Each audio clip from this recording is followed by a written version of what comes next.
சென்னை புழல் அடுத்த பிரிட்டானியா நகர் முதல் தெருவில் ஆந்திர மாநிலம் கிருஷ்ணா மாவட்டத்தைச் சேர்ந்த 37 வயது நவீன் பொல்லினேனி என்பவர் வசித்து வந்தார்.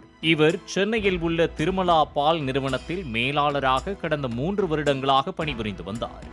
வருடாந்திர கணக்கு சமர்ப்பிக்கும் போது நவீன் 45 கோடி ரூபாய் கையாடல் செய்ததாக திருமலா நிறுவனத்தின் உயரதிகாரிகளுக்கு தெரியவந்துள்ளது.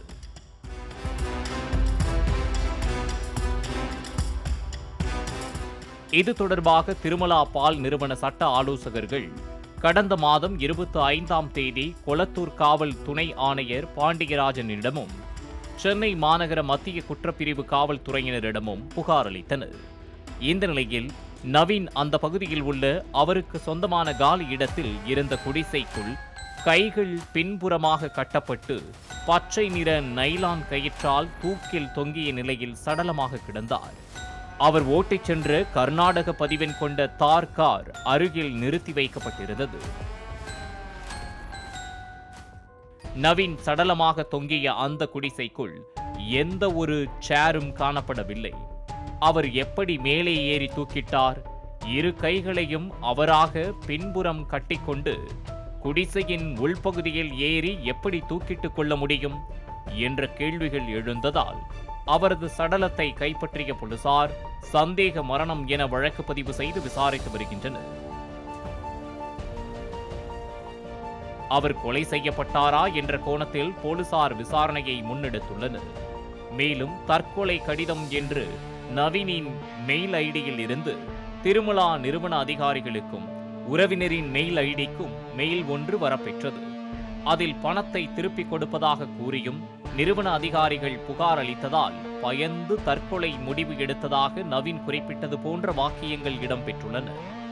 தற்கொலைக்கு நிறுவனத்தின் அதிகாரி திராஜா முகமது வதூத் தான் காரணம் என்றும் மனிதவள இயக்குநர் நரேஷ், லாக்டலிஸ் இந்தியா நிறுவன MD ஆண்டனி உள்ளிட்ட 5 பேர் தற்கொலைக்கு காரணம் என நவீன் குறிப்பிட்டது போன்ற தகவல்கள் அந்த மின்னஞ்சலில் உள்ளது.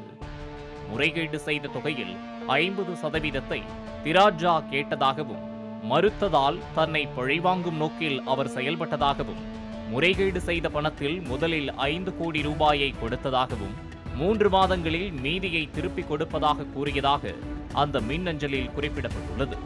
பணத்தை முழுவதும் கொடுத்துவிட்டு ராஜினாமா செய்ய முடிவு செய்த நிலையில் மிரட்டல்களால் தற்கொலை செய்ததாகவும் தனது சடலத்தின் மீது பணத்தை வசூல் செய்து கொள்ளுங்கள் என்றும் அந்த மின்னஞ்சலில் வாசகங்கள் இடம்பெற்றுள்ளன.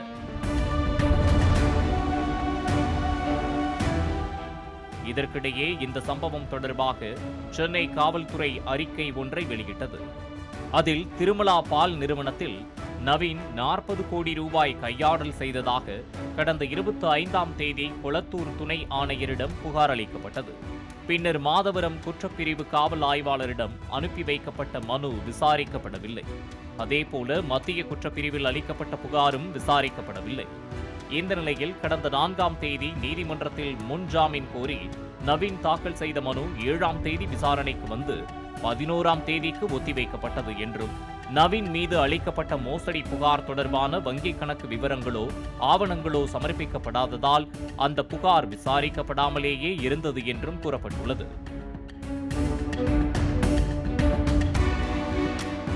மொத்தத்தில் இந்த வழக்கை போலீசார் விசாரிக்கவே இல்லை என்றும் தெரிவித்துள்ளனர். மேலும் இந்த விவகாரத்தில் துணை ஆணையர் தொடர்பு பற்றி செய்தி வெளியானதால் சென்னை மேற்கு மண்டல இணை ஆணையர் விசாரித்து அறிக்கை அளிக்க உத்தரவிட்டிருப்பதாகவும் இந்த அறிக்கையில் தெரிவிக்கப்பட்டுள்ளது. இதனிடையே நவீன் தற்கொலை செய்தது விசாரணையில் தெரிய வந்ததாகவும் சம்பவ இடத்திற்கு வெளிநபர்கள் யாரும் வரவில்லை என்பதும் உறுதி செய்யப்பட்டதாகவும் காவல்துறையினர் விளக்கமளித்துள்ளனர். பிரேத பரிசோதனையின் முதற்கட்ட அறிக்கையிலும் சந்தேகத்திற்கிடமாக எதுவும் இல்லை என அவர்கள் குறிப்பிட்டுள்ளனர். நவீனுக்கு சொந்தமான குடிசை அமைந்துள்ள பகுதியில் உள்ள CCTV பதிவுகளை ஆய்வு செய்ததாக கூறிய போலீசார் நவீனின் காரில் அவர் மட்டுமே இருந்ததாகவும் அங்கிருந்தபடிதான் இமெயில் மூலமாக தற்கொலை கடிதத்தை அவர் அனுப்பியதாகவும் கூறியுள்ளனர்.